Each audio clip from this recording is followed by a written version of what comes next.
Joe Rogan experience.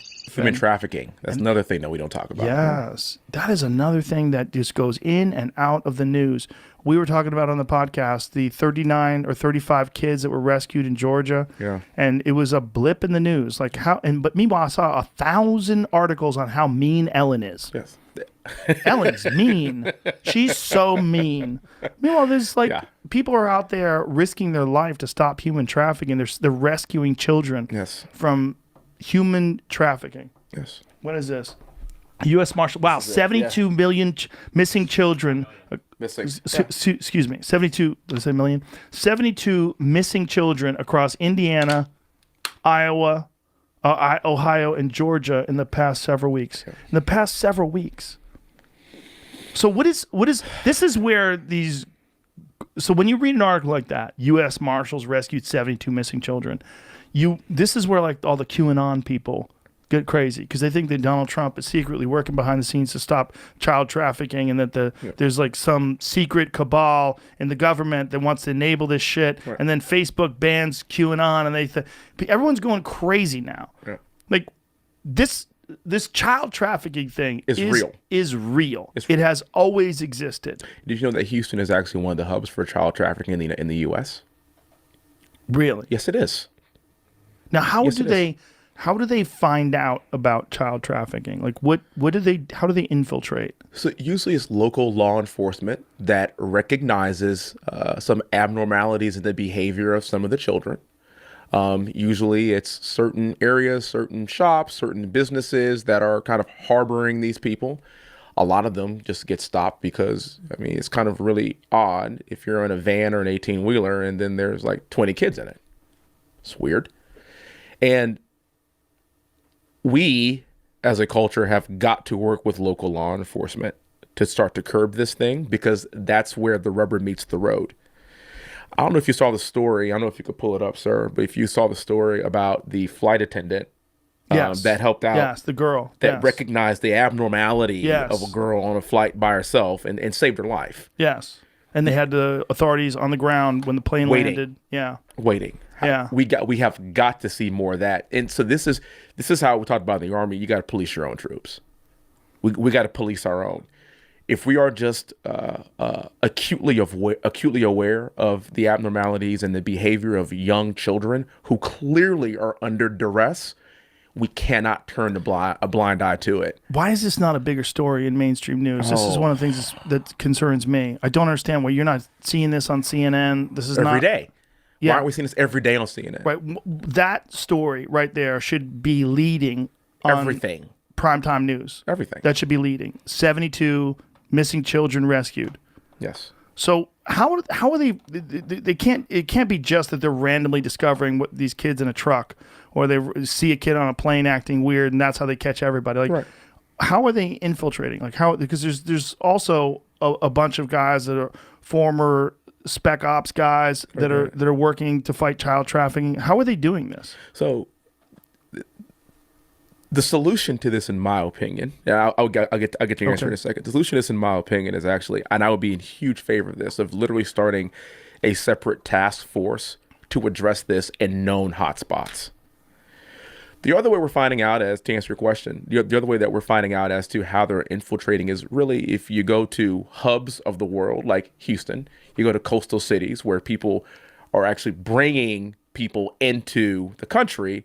That's exactly where you're going to find a lot of it. So if you just kind of hang out around these areas, then you'll see a lot more of it. You'll discover a lot more of it. And so Houston has become kind of one of those hubs because of its geographic location. It's actually near a port city. And obviously, people are coming through port cities at a higher rate. Cargo's coming through at a higher rate. And so we're actually able to track that at a better rate if you just kind of hang around the hoop. You'll find it.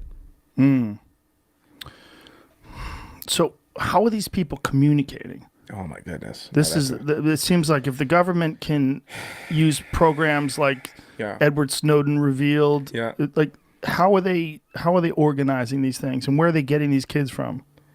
They get these kids from actually all over the world. A lot of them are coming from impoverished communities. A lot of them are coming from impoverished countries, and they're just shipping them in. A lot of them come from Asian countries, actually, and a lot of them come from right here in the U.S. And this is something that dawned on me, particularly with having two girls now, and that is it's also my job to continue to protect them and all of these young people, and it's actually young boys as well. It's not just young ladies. It's actually incumbent upon them to keep them safe. If we can't keep them safe, then what are we doing here? Literally, like that's our role now. As fathers and as responsible human beings, is keeping our young people safe. And the biggest thing is this: there clearly is an appetite and there clearly is a culture for it. What I want to do is, how do we place extreme punishment on those who behave in this and partake in this behavior? I tell you what, it could be happening right next door to you, to somebody that seems to be a normal human being. But we have got to stop them. We have to stop the predator from feasting on our children. Yeah. And it's got to be demonized. Let's demonize that. Yeah, 100%. Yeah.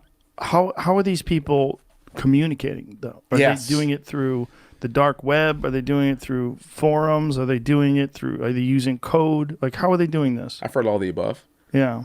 I've also heard communicating through just open email inboxes, right? They don't hit send, but they have the password for multiple emails, and they'll just go in, get the message, and then never open or close it, so it's impossible basically to track. It's just like a draft. Oh, I see.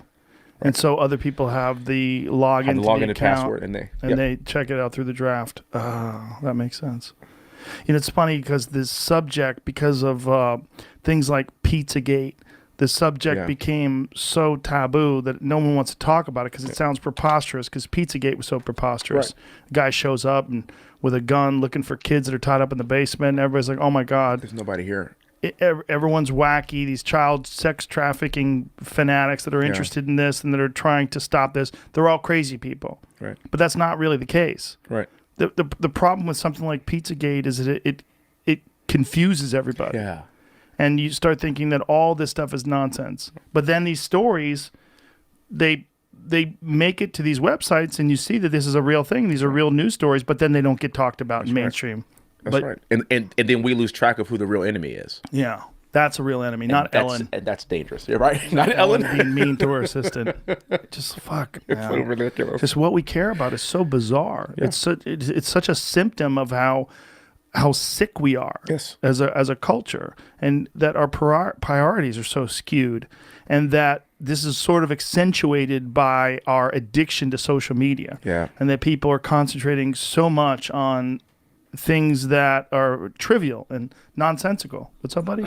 I found an article on Reuters that said that like the mainstream media has been reporting on this. So like that, I'm looking through pages to find out details on different reporting of this. All I'm finding this on is like local news sites. So what does that mean though, that it's not being reported? Well, you don't see it on CNN. You're not seeing it as like mainstream television news where it's a big subject that gets discussed, that we have a giant problem like this in this country. That's what I'm saying. So I'm digging through here, and then like the human trafficking angle, according to what like the U.S. Marshals done here, it's 1 in 4 of these kids. So if it was 25 kids picked up, that's 6 or 7 of them were human trafficking. The other 20 or so are like kids that ran away or kids that were being abused.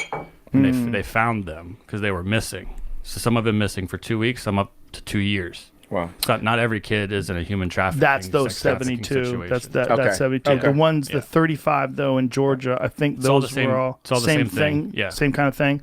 So they're collecting, and then they're like reporting the numbers. So like they're collecting these 35 kids over a period of time. And then they're reporting, we found 35 kids. So like it's a month later, they found 35 kids. This one from September, which should have been reported 5 weeks ago, says that they recovered 25 missing and endangered children over the last month. 1 in 4 was part of what they believe an alleged human trafficking situation. Obviously, 1 is too many. Right? Obviously. But so it seems like they're finding missing kids, and a percentage of them happen to be a part of human trafficking. And now here's the question. How many of the kids that are being human trafficked actually get discovered? We're finding this 5 here, 6 here, these but part how of many these groups. actually are there? How many actually are there? How many of them actually are there? Do we know? We don't, right? We don't. We don't. We don't. We don't Just know. the fact that it's a real thing is spooky as fuck. It is. And it's dangerous. Yeah. It's terrifying. It's terrifying for fathers and mothers. And, Yeah, it is. You know, it's like the fact that, or brothers and sisters, the fact that it could be someone close to you. Yes. Episodes of the Joe Rogan Experience are now free on Spotify.